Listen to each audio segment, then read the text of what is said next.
Kenapa nak kekal pakai player subsidi kalau ada yang lebih baik? Ni Android player daripada Audiobank model Meta 232V3. Apa yang best pasal Android player ni? Ia menggunakan 2GB DDR RAM dengan 32GB ROM. Tak cukup?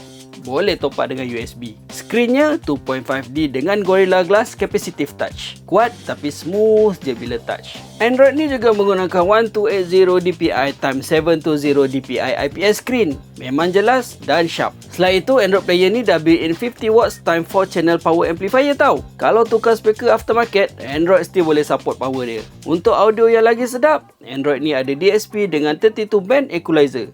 Korang boleh tune sendiri atau pilih je preset yang dah disediakan. Android ni juga support Apple CarPlay dan Android Auto.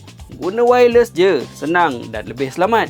Untuk entertainment, Android ni dah pre-install sekali beberapa apps. And kalau tak cukup, korang boleh lah install sendiri. Audiobank Android Player ni juga support 1080 dpi AHD camera input, GPS navigation, CAN bus system connection, steering wheel control dan sebagainya. So, tunggu apa lagi? Tukarlah player subsidi korang tu dengan Audiobank Android Player Meta 232V3 hari ni.